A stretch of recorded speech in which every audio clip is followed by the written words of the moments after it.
Good evening, Kenya. This is Kenya News Alert. Welcome to the evening show. This is Kenya News Alert evening updates. Karibuni sana. I'm sorry. Akili zinachoka, kuna baridi. Unapata akili na bafa pole pole. So welcome. I am your host Zulfa. We are so grateful to have you here with us. Yes?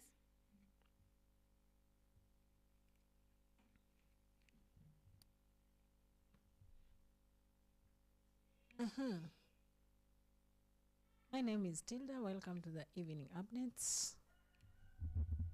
That's up to the end of the show.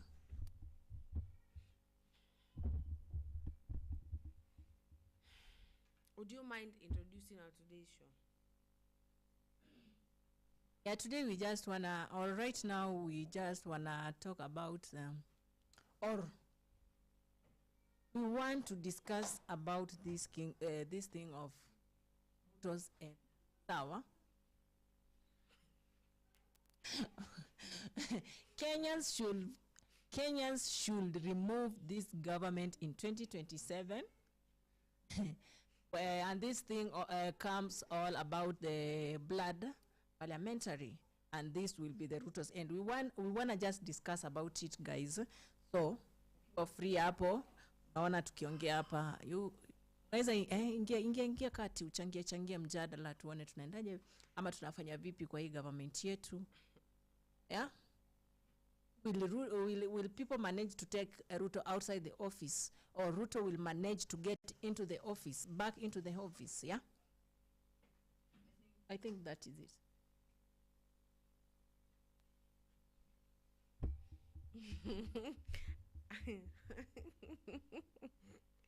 Oh my God. So yeah. Now wewe mwenyewe kama mtu ambaye alikuwa anafanya hiyo research, what have you found?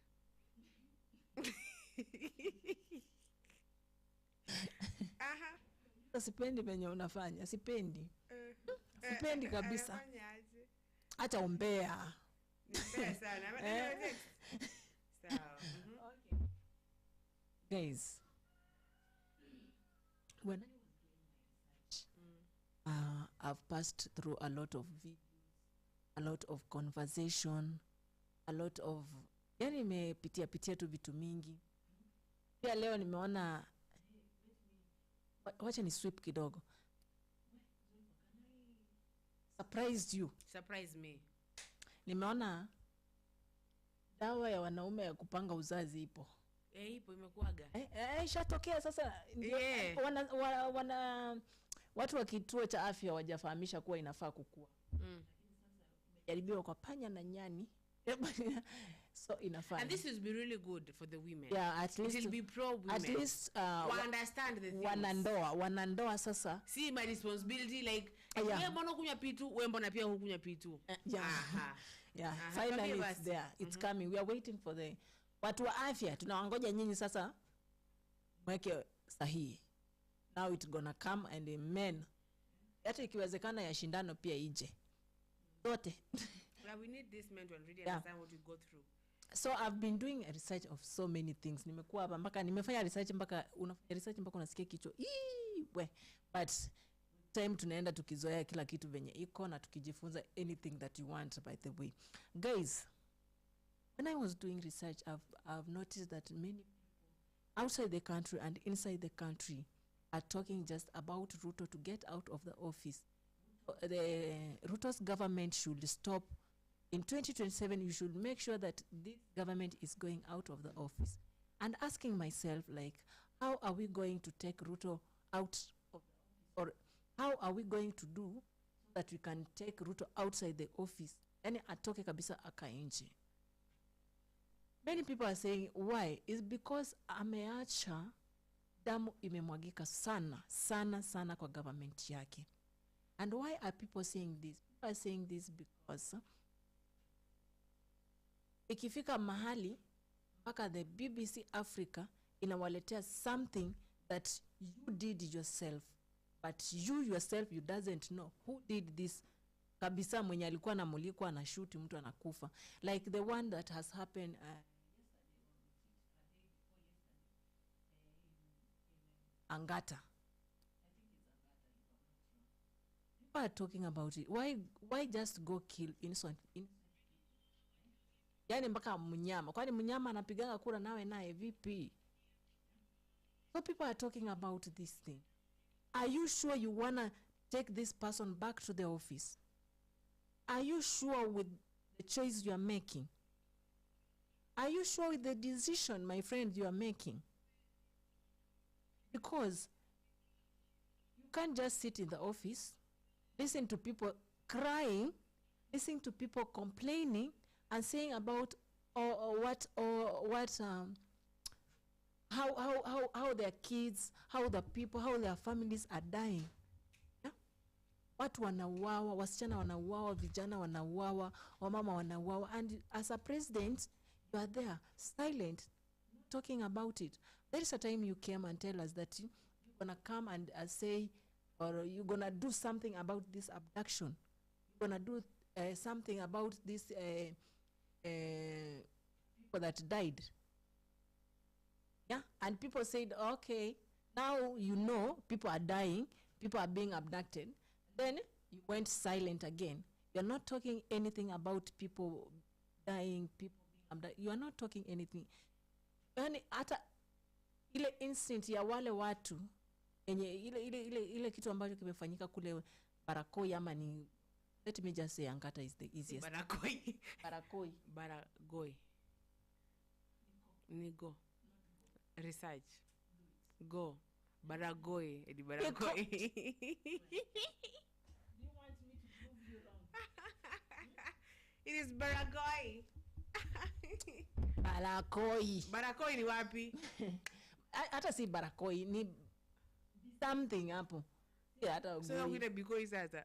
What is be something hapo. But Masai si kidomo chetu ama Kikalenjin. Now, there are other tribes, but we try to learn other languages. Ndio tukienda huko tengenywe. At least tunaelewa 1 to 3. So, people are talking about this. Why send your why tell the police to come and kill people? Why allow people to tell or why allow the people to be killed by the police? And even you've not talked anything about that. We were told that 4 people were shot in the head, and that you can't survive. Aya. The 2 others wako maututi. Sawa? Hata let's say there are not 2. Are so many that are there. Hata kama askari alipatikana pale, because watu waliamua sasa, we have to defend ourselves. We have to fight for ourselves. If the Jeshus, wanasemaga Jeshus. Jeshu. Oh, this one that I told you that someone said, if the DCI, and I was like, I had to really think, because I didn't know what that meant. I said, I want to seem cool to this person, because so mtu ambaye kuandika tu vitu randomly, and then I was like, what is DCI? Na ulikuwa mbali singekuuliza sawa. What is DCI? And then now as I'm coming back home, so now nikiwa kwenye gari ndo akili yangu inaanza kuload DCI. So ndo unasema Jeshu. Jeshu kwa nini? Now GSU. Jeshu. Yani mtu hataki kusema anaona kazi ngumu, so anasema Jeshu. Okay. Yani that so, is ni mimi kama mtu ambaye nilikuwa nafanya shughuli nyingine. Sawa, let me tell you what I think about this. Yeah. Haya. Bwana Ruto. Why, of which we did this, sawa, but let me do it again because we feel tuifanye tena. Ni kama asubuhi ilikubamba sana, ukona, let us do this again. But it's something that is going on and it is on what is trending, on. Yeah. Now, the question that if Ruto will come back, one of a very good friend of mine that we all know, that you know, that the entire world knows, no, let me not look at you. Let me just look at my camera, because when naeza amka nikakupiga kofi. But they are a very, so this lawyer friend of mine, umesikia hayo? Nasikia. One day we were talking, so and they had gotten an offer to go work for Ruto. So, and the first question I asked them was, so if you do accept, because I cannot really influence your decision whether you go work for Ruto or go work for the Queen of England. I cannot really influence that. Yeah, will you still be here with us? You know, will you still come online? Ukuje utuchekeshe. And they said, let me read, because I read what they said about Ruto coming back. So let me see it. Let's put our ears. Wacha tuweke masikio, direct translation. Ama wacha tutege sikio. Endelea nikitafuta. Mwangeni kama tu huko nje wallahi.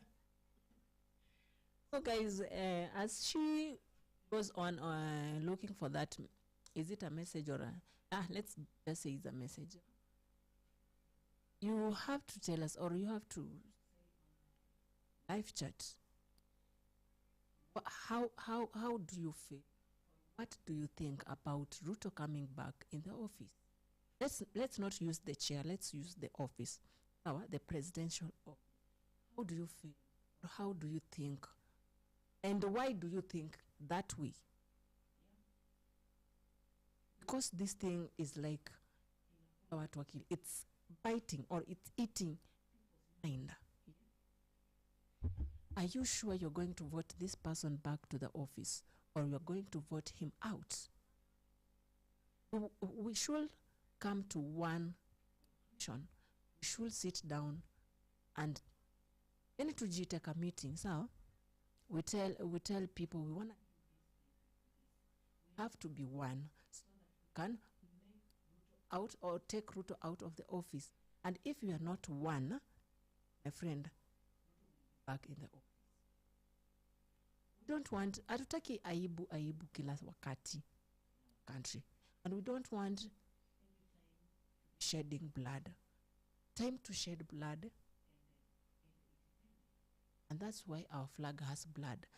When blood was poured in the and the color red was placed on the flag, it did not mean that you have to continue shedding blood. No. Okay? Because the color black, I always remind you, the color black means, and the white peace, and that's what we want. Ingawaje mliaka a small piece of white, but that white is the most one, the most thing. Yeah? And the green one is vegetation, as you know. The red is the blood that we poured when we were looking for this independence. You know our national anthem, how it says. Why don't you follow what the national anthem? It did not just come. So this is what they said. Okay, you are ready now. But you're not alerting me. You're just cutting me off. I'm sorry. Yeah. I don't want to join some of this is what. So this is what they said, yeah. They said, Zulfa, I think it's really good for Kenyans to be really prepared for Ruto to rule Kenya. Ruto is a wise president. Hapo ni vitu zingine zinasezi soma. Sawa? Nikisoma hapa na kujiwa na DCI. Sawa? But basically, Ruto, let me just give you the wrap up of this. They said, sawa, that Ruto, he obviously, amesha strategize of how he's gonna come back. Swali lako ni, will he come back again? He might. He will, eh? Na msinichape ngoja msinichape, he will. Because if he took that very dear friend of mine to his side, and maybe other brilliant minds too, sawa, to his side, sawa, then obviously I know they are somewhere sitting down, planning, really restructuring on having one very impenetrable, unasikia? Haiezi penetrika. hiyo kesi ama just something really brilliant. Actually I'm just waiting to see it. Na kama hawa wenye wako opposition ambao sisi hii tunawaangalia tunasema hawa ndo watu ambao tunataka come 2027 wasimame tukomboe Kenya, and they have already started fighting ndani kwa ndani, that I lose hope and I see Ruto coming, and I see Ruto coming with Gachagua again, or with Matiang'i, or with Martha Karua. Kwani who do you think will be the deputy? Na Kindiki, najua Kindiki sakam kukuwa deputy tena. Kumbuka this one was just appointed. Was nominated. Yeah, appointed, nominated, yes. But let me tell you, I do see Ruto coming back. If we do not really go back, restructure, then we come back, we conquer. Hamna kukonka. We get conquered ourselves. This is my opinion. Endelea. I don't trust. Bado tu niko pale tu. Because that's why I'm saying that. What I can tell my fellow Kenyans is have your own opinion. Let not someone comes and confuse your opinion. Stand on one, firm on your position. Don't let your position go by the way. Usiache mind yako iblow. Sawa? If you are, kama umesema tu mimi na vote Ruto out hadi 2027. Ukisema you are voting Ruto in, it's yours. Lakini we have to make something that it's one. Si ati ni sisi peke yetu tumesafa, ama ni nyinyi peke yenu mmefaidika ama mmesafa. Okay? You have to come together like Kenya, one thing, and talk in one voice. Why do I say this? Is because you've been fighting, you've been demonstrating, our young people have been dying, have been killed, have been abducted. My friends, open your eyes. It's time for you to open your eyes widely. The spiritual eye, Kana. You know, wanasemanga, some things you can't see with your naked eyes, but you can see with your spiritual eyes. What am I trying to say? What I'm saying is this. Let's be one, and let's just talk one voice. Yeah? Kwa mwingine alikuwa sijui alikuwa anataka, lakini mtu kutembea tu kwa barabara Ruto. Mtu mzima hajapiga tei. Hajatei bado. Ako tu paka hata anasikia ni kama aanze kupiga makofi akisema Ruto must go. Ako tu peke yake. Why do you think that is though? This person is just. Why do you think that is? Yes. Government of Ruto. People, let me tell you, we might joke a lot, yeah? Because people are saying that right now if you're caught cheating on your wife or your husband, you just say, Walai uskini Ruto. Sawa? Ruto. But people are really desperate here, and I usually say that a lot. I usually say that people are desperate. People are people out here. Any people. Unasikia people. People. Watu hawapo sawa. Haya. Tila mimi sijui unaishi wapi. Hata kushindwa kufanya hivyo. Sawa? Hata kushindwa kufanya haya mambo ya kusema ati huyu, lakini jua si kuzuri. Jua sio kuzuri. I was talking to this friend of mine, anaitwa Victor. Na so huyu Victor ambaye niangalia Victor mwingine alikujaga hapa studio, sawa? Na Victor told me one thing. Very, I'm going to say very intelligent, brilliant man. So, older than us actually, but what? Yes. So, do you know what they told me? They told me, Zulfa, let me just give you a secret. If the KDF, if a coup doesn't happen, Ruto is here, sawa? And what is the solution? The solution is marry rich. Unasikia? Marry the 1% or be the 1%. What does that mean? ndio pata complain kuhusu. Ulisikia mtu fulani hapa tusemanga tunafanya bash ya 50,000 akasema kwani 50,000 ni chipo tunakula. Why you here? Si ulikuwa hapa, ni Brenda alikuwa hapa. Mtu anasema bash ya 50,000 na wewe unajua umeenda extend kwanza hapo, in fact mtaenda diani. Wewe hapo uko like ish hapo ndakuwa because that person anakulaga breakfast ya 140k. Lunch anakula ya 300k. Kai.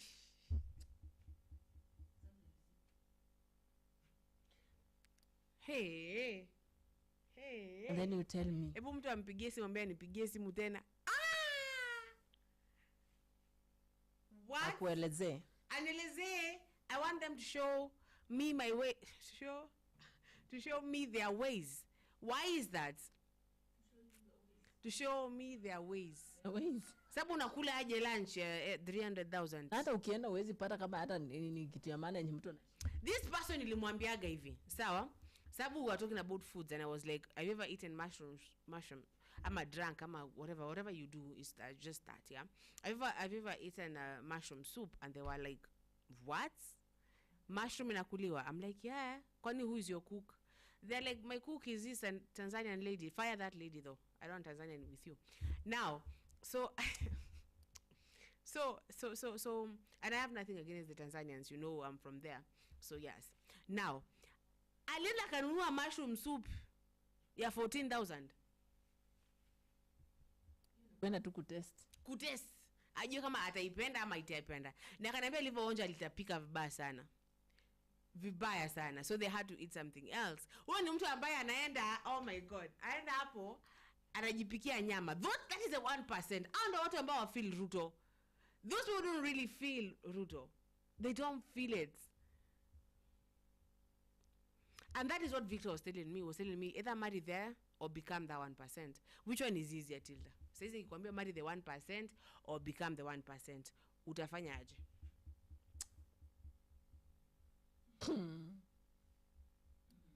Niambie. Hapa ni public space. Ambayo si atukujaji. So niambie. Watu waniguzie. Niambie kwa nini? Kumbe wewe. We, kila mtu hizi ni gold digger. Niambie. Sawa. Not me. Where do I swipe? So this way.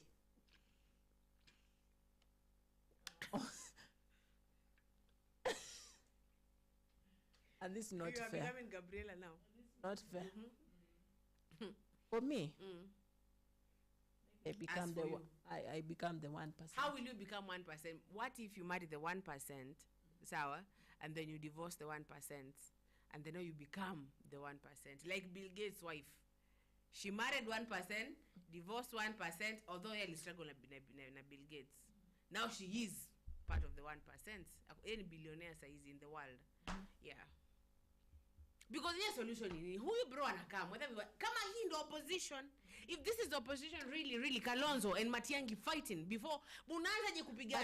If the Spartans really fought this way. We always say that we never assume that. Let's assume that right now hatuna opposition. Sawa? Maybe 2026. Sasa na 2026 of course ishafika. Miaka inakimbia jameni. Cheze na hii time. Time inasonga, miezi zinaenda, miaka inakimbia. There is something that you're going to do about this. And I told you that you have to be serious. And what do I mean by saying being serious? Sio ati nikukaa serious ukunje watu uso ati unadu. No.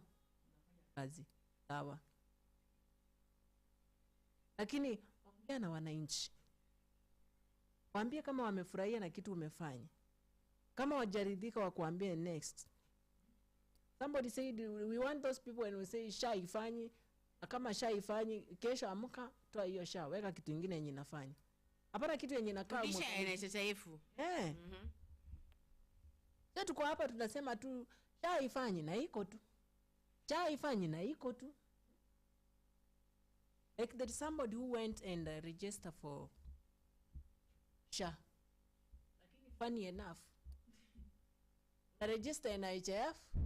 And then unatumwa endo register SHA. What are we doing? What are we doing? somebody asked vizuri tunafanya nini? Kama unaweza bomoa shule yenye nimejenga nimechanga pesa kwa recommend. Yeah, nimetoa pesa kwa wananchi, nimeenda nikajengea watoto shule ambao wanasomea kwa jua. Alafu unaenda unabomoa hiyo shule, unaenda unapea kanisa 20 million.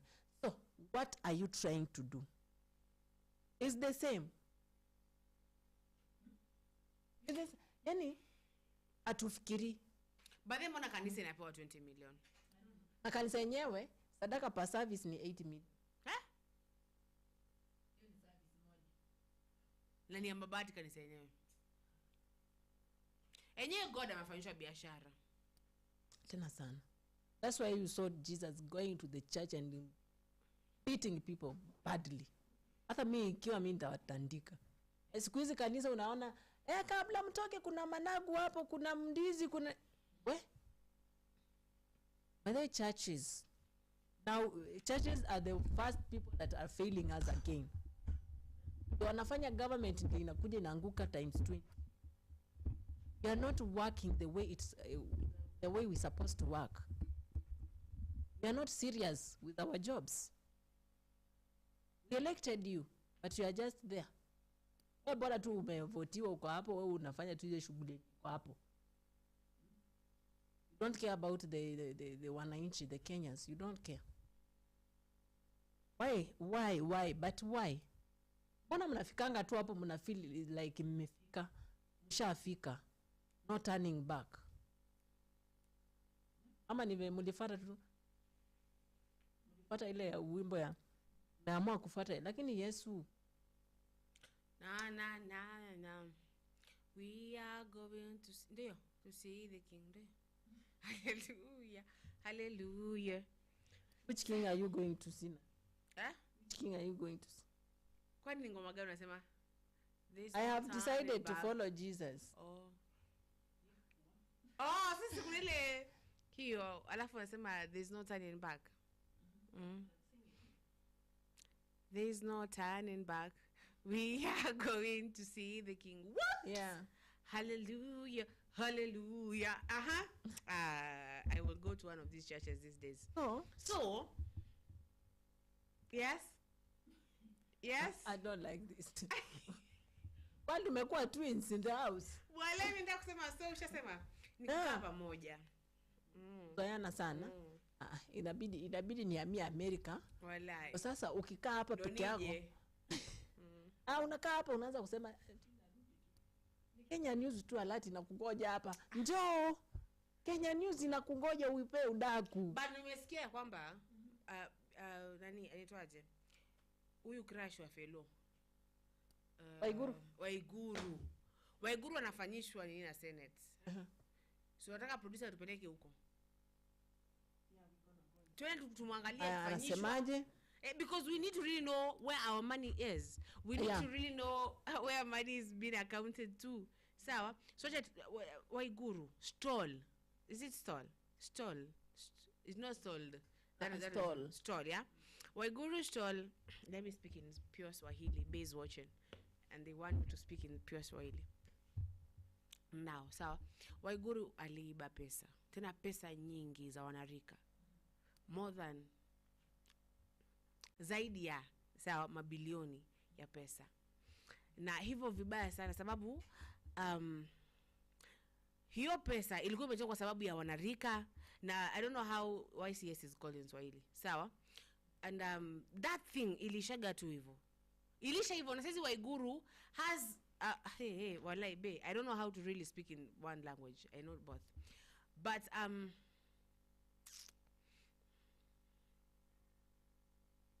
saizi Waiguru anamiliki nyumba nyingi sana. Ukienda Machakos utapata estate ya Waiguru. Tena 2 estates. 3 estates. Sababu somewhere hapo ambapo I wanted to acquire something there.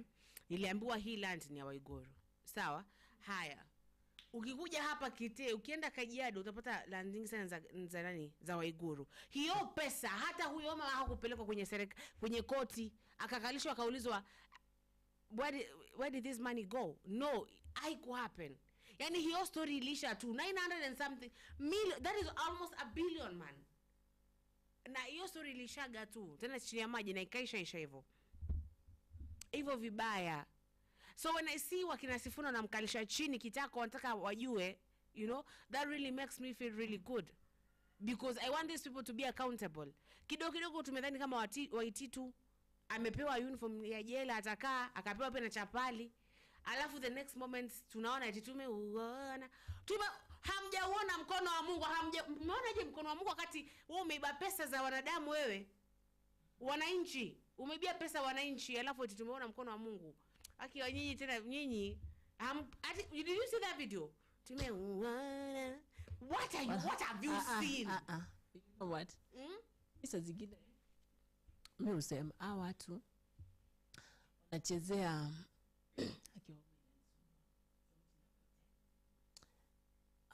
watu wanachezea Mungu. Wallahi.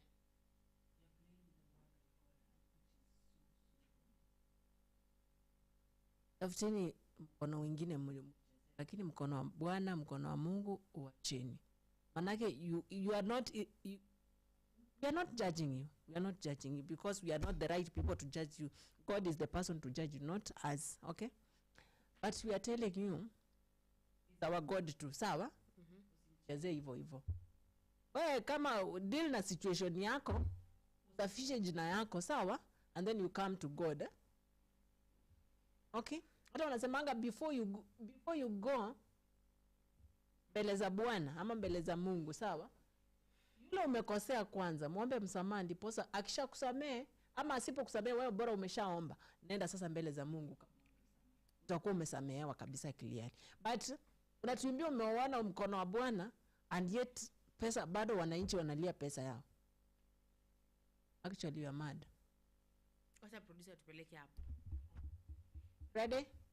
Going to the smart metering is in the process. Currently, we have acquired that is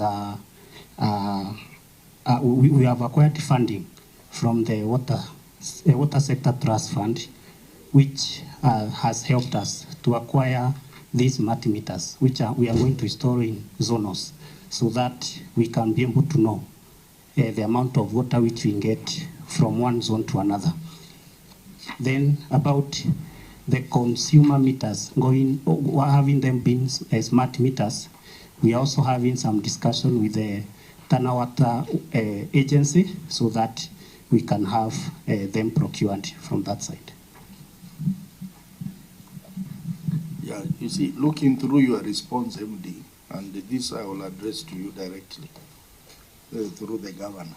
When you look at the measures that you are proposing, they are largely futuristic. That you will do this, and it's actually they are looking good. From our experience with other companies that Mbogo has mentioned, they are looking good, and monies have been put on it. So, what is the time frame for this implementation of this? Because if you implemented this proposal as it is, then you will be able to reduce. You have rightly put it that you reduce from the current non-revenue water to 36%. So what is the time frame, and how much total budget you need, and have you sought any intervention by the county government to finance this non-revenue water project? MD, I am addressing you. Thank you, Chair, through the Her Excellency. Yes, we are hopeful, and we have already laid strategies so that by the end of this financial year, we will have already sorted this problem. Like the proposal we have made to the Tana Water, it is costing 99 million, and we hope to achieve this so that we can correct the problem. 99 million Okay, Governor is the one to give the funds. Can you say something? Chair, I'm not giving any extra facts because they're the ones who run the institution, and I think they have costed that. But I wanted to respond to the question as to whether the county government is giving any support to Kiriwasco. Yes. And I just wanted to comment that we have given them a small budget. As you know, we are very financially constrained, of about 18 million from one of our programs, which is K-Wash, for the 80 million for the purchase of meters and for the for enabling them to implement the reforms that they have actually outlined in their strategic plan. I submit, Chair. So I think you need to prioritize these funds in reducing non-revenue water. Because you know what non-revenue water means, the money that you would have gotten, your revenue is wasted somewhere. So if you can collect that revenue, then you'll be able to survive. But if you can't collect 52% of your water revenue, then it is a problem.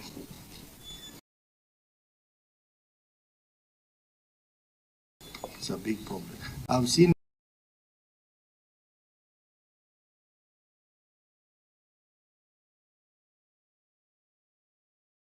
the EACC cannot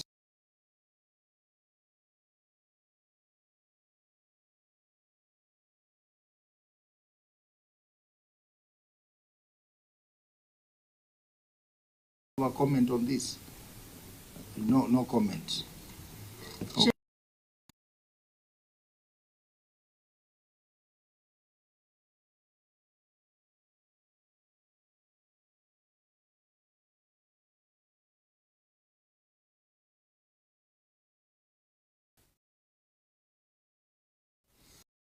Works for the distribution works.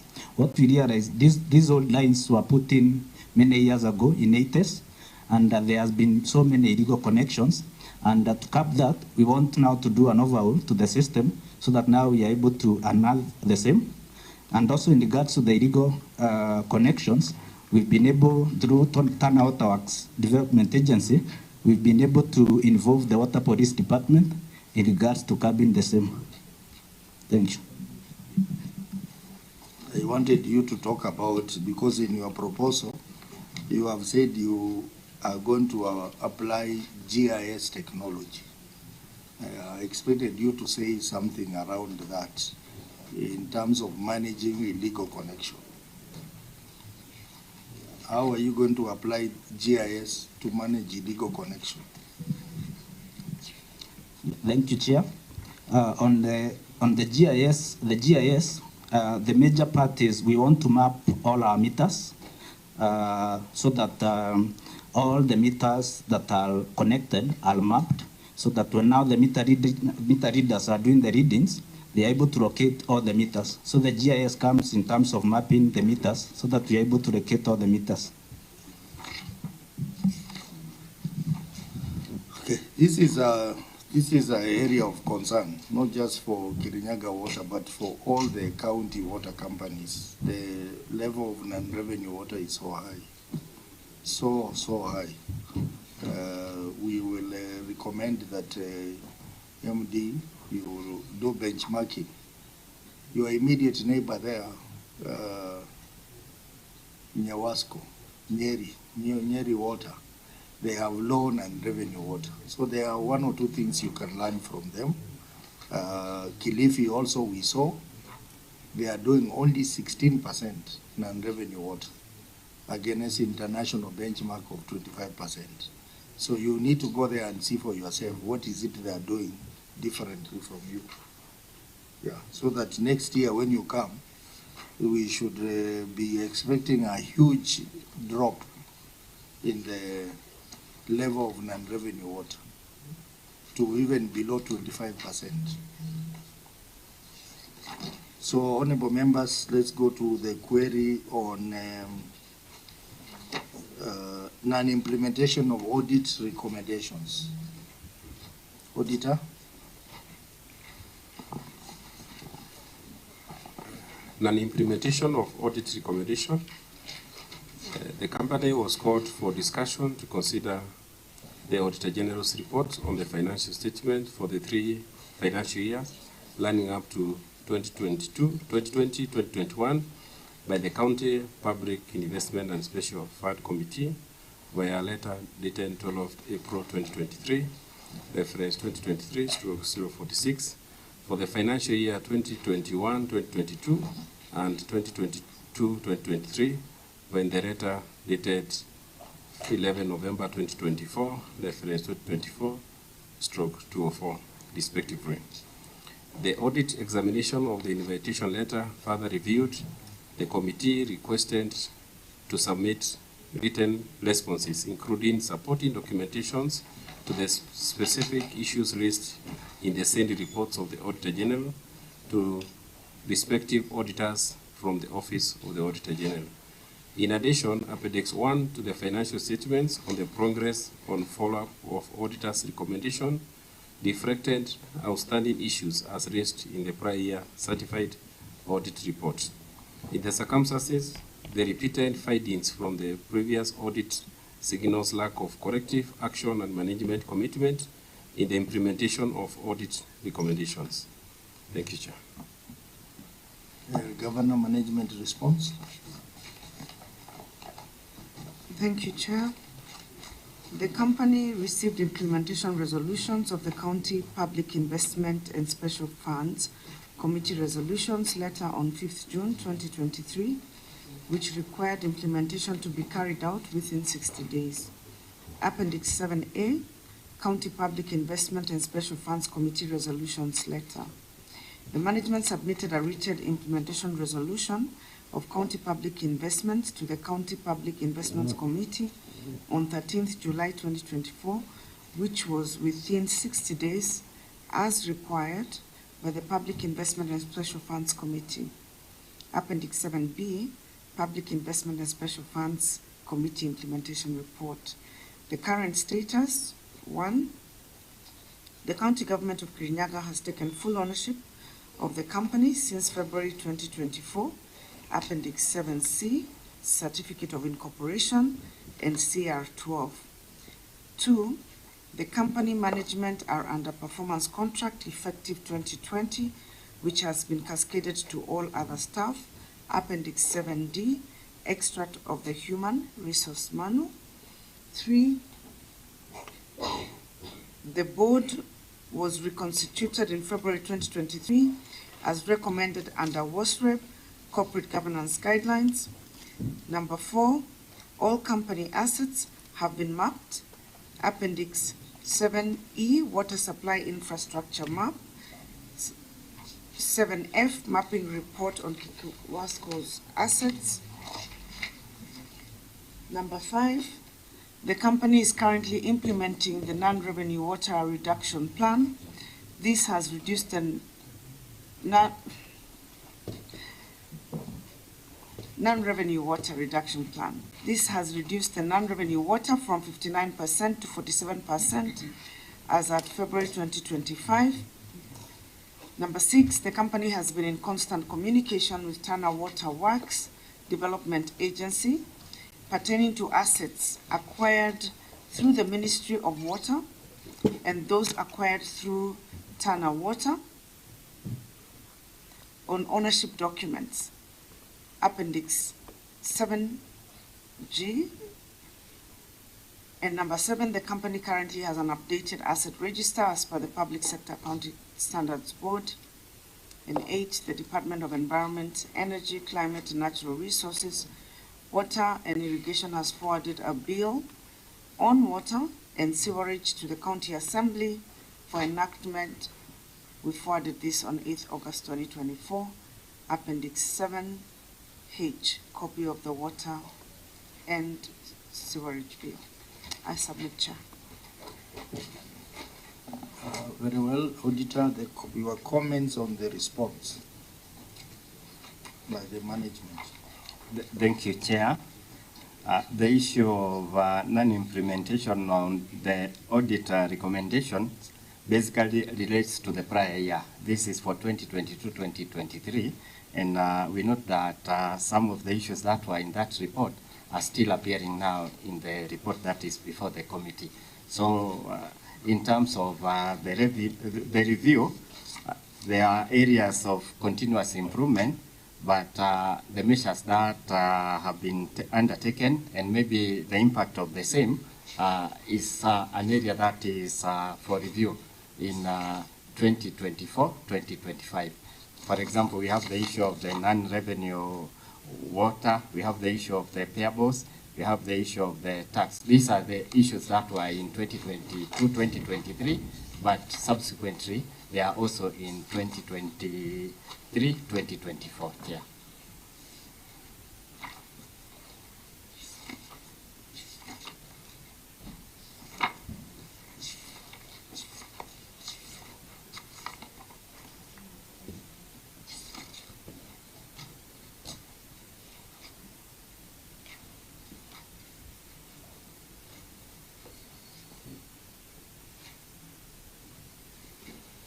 So maybe on the compliance to the issue of the board, having full ownership of the board, I think thank you for that, but we just wanted a confirmation of these people on the CR12, Richard and Peter and Veronica. Are they the board members from the county government, or these are part of the people outside the county government? Chair, I'll request the CEO Water to respond. Thank you, Chair. Through Her Excellency, I'm Peter Morimi, the Chief Officer from the county, and I'm a director. Veronica Wawelo was the CC then, that is from the CR12. Veronica Wawelo was the CC then, and she was replaced by James Motugi, who is our current CC, and Richard Gikuhe is our official company secretary.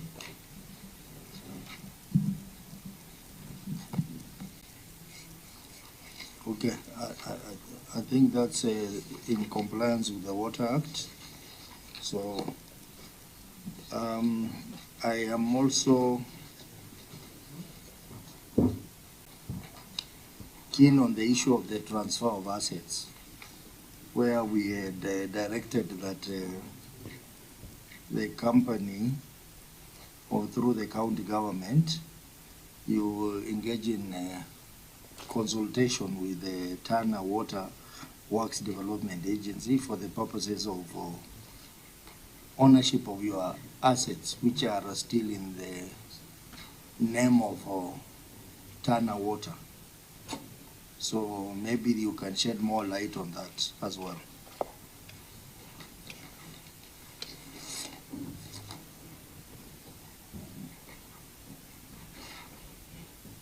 I'll request the CC Water to respond, assisted by the CEO. Thank you. Through the chair, on the issue of the assets, as annexed, we have kept in constant touch with Tana Water, and this is an issue that has also been raised with the IGTRC chair, so that at least the assets that are owed to the company by and are still under Tana Water are transferred, and I believe they have committed to working on it, though there has not been any forthcoming response so far. There is that commitment they did. You see, now this is a major concern to us, because we even directed IGRGC to take up this matter, and it looks like every time we are being told the same thing, that is being handled. So I don't know, Governor, what COG is doing about this, because it's taken quite a while for some of these transfers to be done. Thank you, Chair. We have severally raised this matter, including both at IBEC and at the summit level, with His Excellency the President, and there was a process that was being guided under the office of the Deputy President in IBEC for the transfer of assets, which I believe they had given an indication that they have finalized mapping out all the assets that belong to county governments and their subsidiaries that are still being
Haya.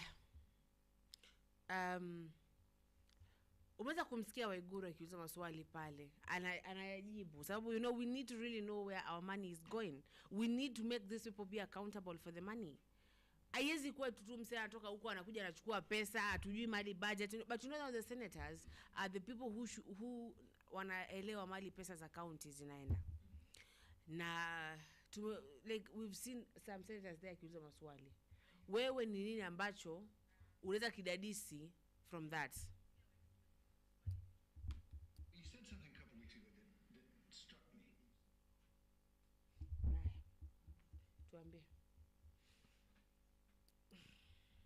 Mother, she has been asked a lot of questions, and actually she has been answering few of them. But the most amekuwa akipita kando. I don't know why these people does that. When it comes to a time of answering questions of money, they know how to swipe out. Yani mtu atakupeleka east, west, south, north mpaka fly over you na apite. But you will not notice. The time you are noticing, the time asha make point yake, amemaliza. Why don't they just come out open to us and say, pesa nilifai kama ninunua gari, sema tu ninunua gari. Sawa? Hiyo gari make sure imerudisha hiyo pesa ya government hapo. Usumebei gari, ulitaka ifanye nini? Eka dikait ifanye taxi pale kwa barabara, irudisha pesa ya government if you want that. Because umechukua basi umechukua kama loan. But you don't come and tell us is the office of what supposed to answer. What are you telling us? We are asking you, not the office. You, the person. At the head of the office. Yeah. We ask the office, you blah blah. Nakuuliza wewe, mwambie pesa inaenda wapi? Pesa inafanyanga kazi gani? Maanake tunaona kazi mingi haisongi, pesa nazo hazionekani, lakini pesa mnapewa. Mbona sasa mnafanya hivi? Bali. You are playing with Kenyans' minds. Unajua hiyo kitu hatutaki. Hatutaki, by the way, we are just tired of that. Tunawaambia, unaona hao watu wako kwa government. Ni wachungulia hivi. Sana watakanyaga home. Hata kama mnasema Ruto atarudi, but ni wengi sana kwa hiyo government watakanyaga home. Hata kama atakuja aseme anaweka yeye ndiye anaweka watu wenye anajua rudishe hao. Anapeleka Kenya. There I'm sure vita zitapoa. Kama demonstration itakuanga every day.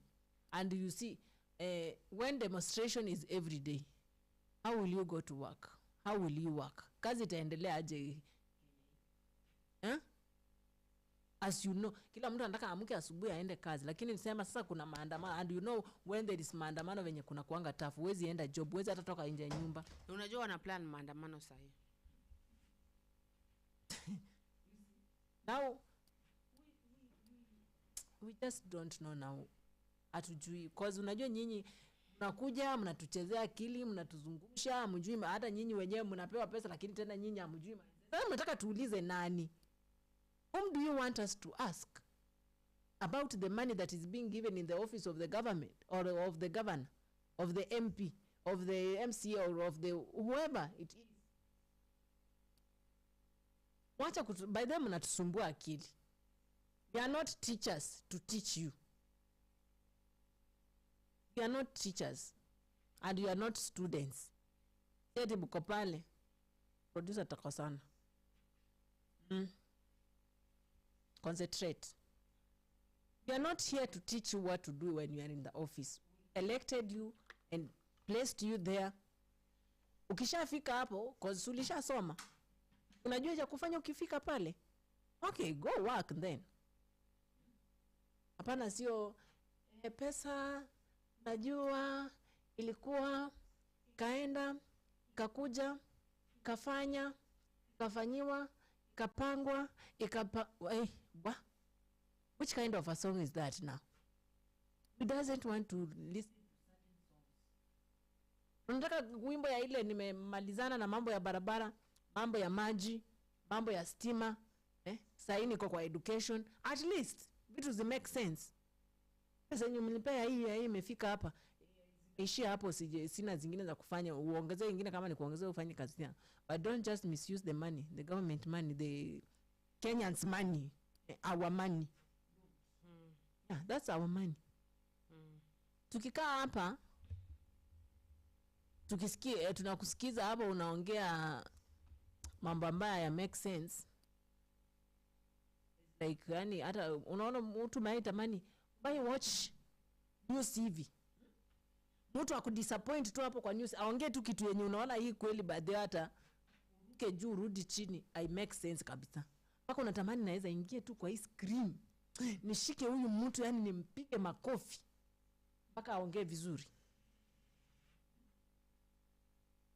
People doesn't know how Kenyans feel right now, and Kenyans don't feel really good, and these people don't really care. Hiyo arrogance ambayo wako nayo ndio inauma. Hiyo arrogance ambayo wanaona how do you see your children really suffering and then just being quiet about the entire situation?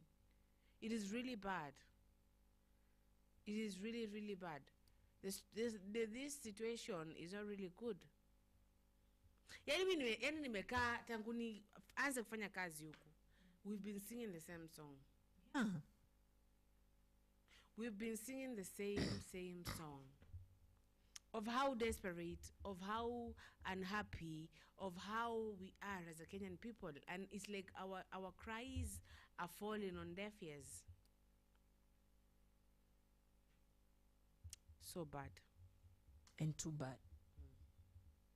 And we can't allow. Mpaka siku gani?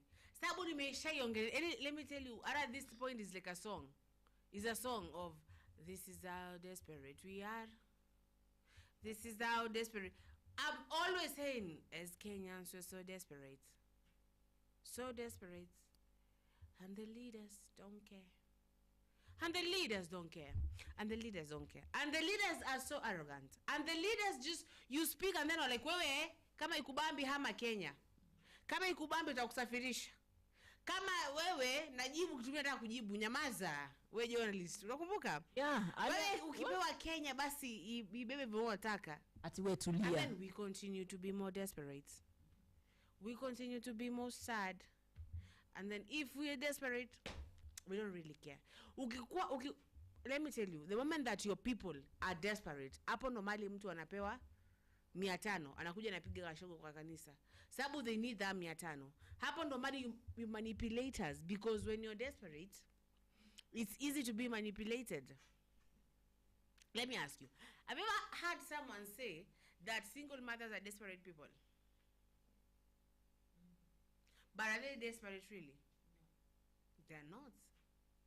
Watu sijui wanaonanga kwa nini sijui, I don't know why they always say that mother Maza, unajua ile ngoma. Mwenzenu mimi ni singumaza. Sio aha. I don't know mbona sijui mbona wana au kuna mtu ameandika vizuri maza. Maza, yeah. Single mothers are not desperate as you think. In fact, when you see we are desperate is the time we are working so hard to make our life succeed. It's not the time that we are sitting down looking for another marriage. No. It's the time we are working hard and focusing on your life. If you have a kid, you focus on your life and your kid. Don't focus in other things. Tafuta pesa, nini na maisha.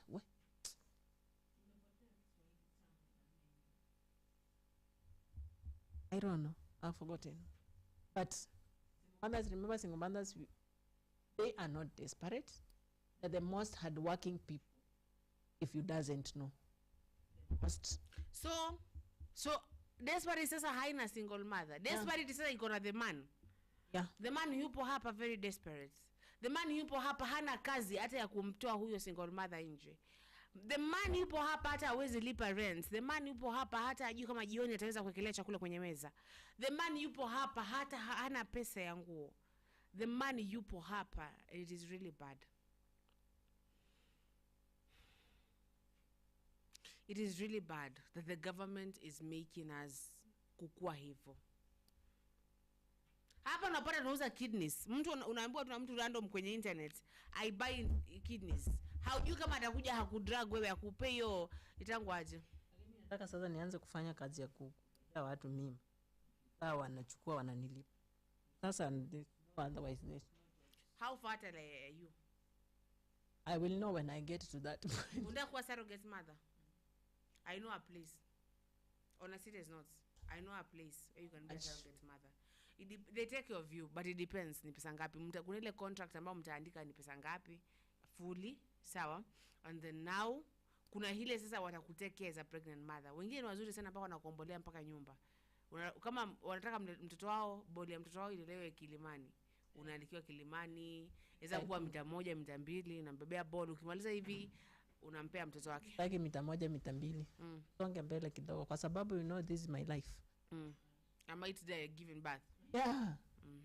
Yeah, and I mean don't I scare hiyo uchungu. Wewe utaenda tu kuenjoy kulea na sleepless nights. So they are now where Kenyans. You see how Tilda desperate she is. She wants to be a surrogate mother. Now that sababu inaenda kuzalia watu just for the good things. Because they are desperate. And I'm not advertising myself, please. people will think that I'm advertising. Advertise though. Where? Tilda for surrogate mother. If you need a surrogate mother on a serious note, Tilda. Why? He need discussion to me discuss now for some time. I continue. This is how the government is making us to be desperate. At some point, I was considering to get married in the 1%. Like Nikwe to gold digger, I'm saying. I guess breathe one lie. What? Advertise my bin. So those are our Marvins in the house. are so proud of our boss, actually. So, kuna pastor niliona amesema mahali, we are calling Zakayo because he's telling us, Ruto is telling us to pay. Asi ni ukweli. Sasa tunalipa tax. Tunalipa tax na haifanyi kazi. Sasa leo amesema aje? Hakuenda kuchukua deni China. Alienda wapi? Alienda kutafuta watu wanakuja kuinvest. What are they coming to invest?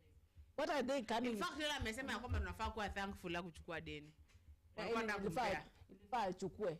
Lakini sasa you have to pay. Unajua huwezi kuja kutuconvince we will be making 60 million a day ama 60 million in how many minutes. In hali tuko na madeni meje huko nje hata tujalipa na madeni ilianzia kwa nani? Kwa Kibaki. Kibaki ilikuwa kidogo sana lakini tukiamzu naye akaongeza yake. Uhuru akaiduna exaggeration. Akiwa tu jamaa amezuba hivi ya collection nipe mkwanja. Nipe mkwanja. Cheki. Nipe mkwanja. And then kidogo hivi mtu ndio huyu ameongeza yake. Sasa tuko huko. Tulianza hapa. Tumeenda. Tukaenda. Na sasa we are just shooting. Kenyans have something. Tax tunapay. Tax tunalipa. Mimi by the way hata kwa lami natembeanga nikiwa majestical nikisema this is my tax. Hata ukiona yulami imetengeneza ni pesa yangu. So hata mtu wa gari pia anipe heshima yangu, hata mimi nipite kwa barabara pole tu majestically because it's my tax. Yeah? Nikienda kwa duka acha tu ninunue vitu kwa raha zangu, Nikienda mahali popote will just leave me because I pay tax. Hata nikipita niguze gari ya president, hiyo ni tax nilipa kanunuliwa gari. Our tax should pay all debts that are outside because uliongeza tax ukasemaje? Uliongeza tax ukasema you want to pay all debts that are outside. You want to finish or to fill up all gaps of debts that are outside that the country has, but suddenly we haven't seen anything.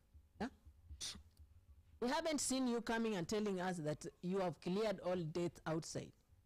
Right now Kenya we are free.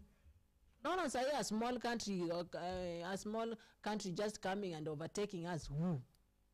Asi tumekaa tu hapa. President ni Ruto. 10 tano tena. Tano tena ni nini? Tano tena ni nini? Bado watu wanasema hapa Ruto tano tena. Ruto mpaka 2032. Bila kutishwa na kutingizwa, na wakati anatingizwa sasa hivi wewe uko wapi? Wakati ana panic uko wapi? Jamani, wacha tukue serious. Let's go work with those people who wants to work with us. Doesn't want to work with those people who doesn't work with us. If you don't listen to me, don't expect me to listen to you. Yeah? Because you are my leader. I accept. You are my president. But once in a time or once in a day, you have to come down to your people. Hasla ilienda wapi? Ama hasla ilishanga na kampi. Come to your hustling people. Kuja hata ubebo ikiwezekana bebo na kwa wheelbarrow mpaka LD. From Nairobi to Eldoret. Ubebo kwa wheelbarrow because that was your thing. Yeah? Hustling ilienda wapi? Mama mboga are crying, boda people are crying. What do you mean by this? Watu waishi wakilia, watu waishi wakicomplain. Unataka uishi ukiitwa majina up to the end of your term? You are the one to make respect to come to you. Kenyans by the way, wamekutengenezea memes. Uko nazo. Yeah? Uko na memes zako. Ya fanya nini? And why? Do you always ask yourself why are these people doing this to you? It's because they make something serious to be a joke, but when they take it to be serious. When you say Zakayo is just a name, we know it's just a name and it's a biblical name. But there is something inside it that you have to think about it. When you are being called Kasongo and then being added Kaongo, there is something in that name. It's not just a name. It's not just a song. But then why was he called Kasongo? Yeah. Why? Why was Kasongo? Why? Sejua. I related na hiyo ngoma. Na hiyo ngoma kuongelea kitu different. Imbo vizuri ikaekwa. Now you being called Kasongo. And if you remove that S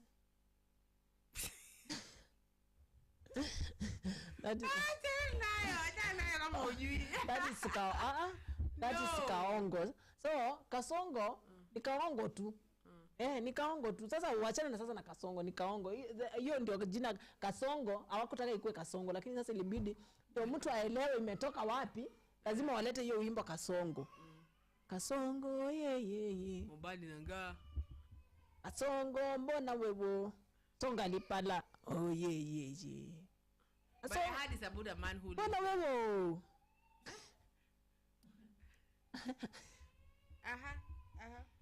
Hata wako karibu kumuita Vivian.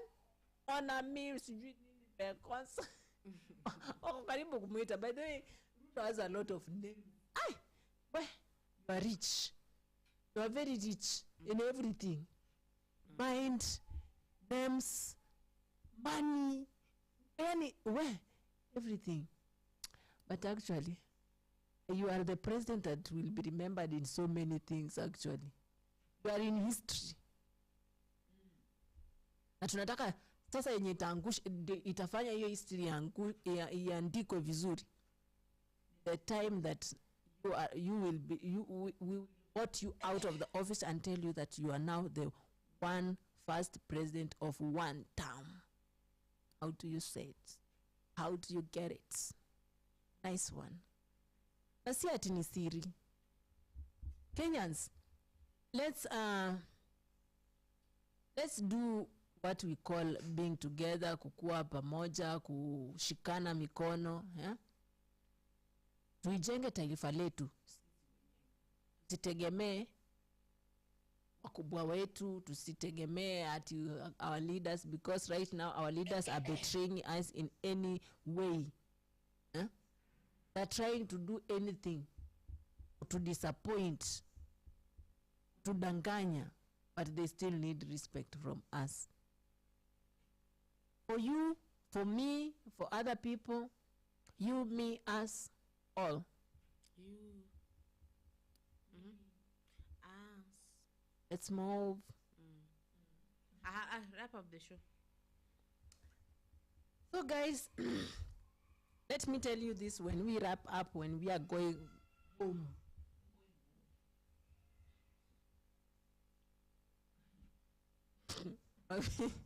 Actually, nataka kusema nakumbuka something has gone down, so let me just that side. You've seen today we were just discussing about how do you feel, how do you think outside the office. So wewe ukiwa pale, discuss with your friend, with your friends, with your family, you come to a conclusion, mkuja pamoja mseme si tufanye hivi. We have tried our best to talk to you or to explain to you some little points about this thing, because we are seeing things are not going right the way Kenyans expected when the president was vying for the presidency. What he said is not what he has done. What actually said, thought that he will be a person who vibe with the youth, but actually we have come to realize that he's not a person to vibe. He's a person to vibe with his own feelings. Yeah, atakuongelesha wakati vizuri venye wakati anafikiria, atakubongesha poa wakati anaona anaweza kubongesha poa.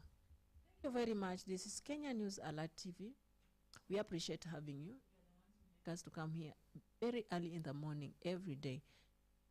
Wambia tu tupige tu story hapa hivi na hapo mkiwa hapo comment section, mkiwa hapo kwa live chat. Na tunawapenda sana, tunawaenzi sana. Muendelee kukaa nasi. Kenya News Alert. Sawa? Tell everybody to come and join us. It's just politics. Tunataka tuongee about hii kitu. And then when 2027 comes, we go with it the way. Okay? And we be serious on what we will. My name is Tina. Have a good night, everybody, wherever you are. I know it's going all the world. Kuna wale wa good morning, kuna wale wa good afternoon, good evening. But for Kenyans, have a good night. Back again in the studio. We love you too so much. Sawa.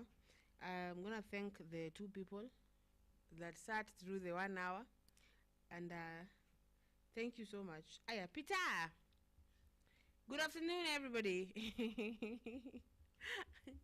Producer Kamut kunisiria microphone. How are you, Peter? Peter, umesema bai washaenda. Peter, I wanted to ask Peter something. Peter, kama uko hapo niambie.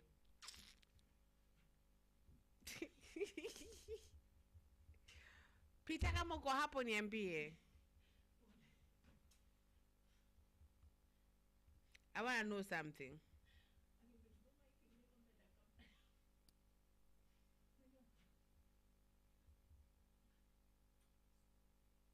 I want to know if Peter is here. Just a moment, Mr. Producer. Peter, are you there?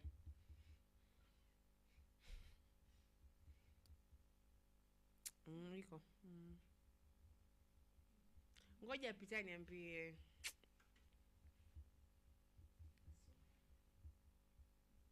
Okay, ni kama ameenda.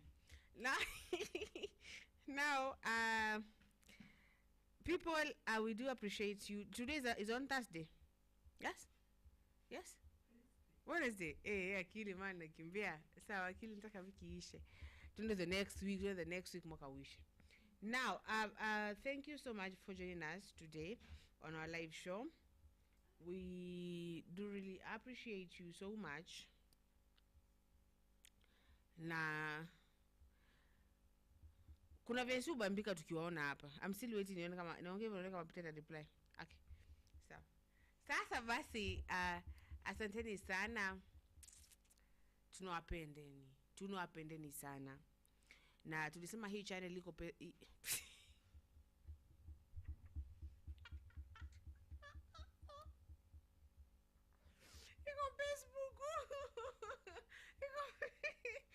I'm sorry, the people that nashinda with Aki Wale, I don't know where my very soft English went. I don't know. Iko Facebook. Hii channel bado iko Facebook. Enda nafute huko. Utafuta Kenya News Alert, utaipata. We also do have other channels. You can view them as news, like you can go view them. Yes. And wala Peter shaenda ngoja kama ashaenda. Kwa wale watu watatu ambao wanaangalia saa hii, nashukuru sana. Nashukuru sana. I'm your host Zulfa. I do love you so much, and please family, akiwale mtu tu ambie family kuja. I do miss hizo misheneza jioni. Na kama mimi ndawakujia. Najua mali mnaishi nyie wote. Haya. Ndawakujia. So bye bye you people.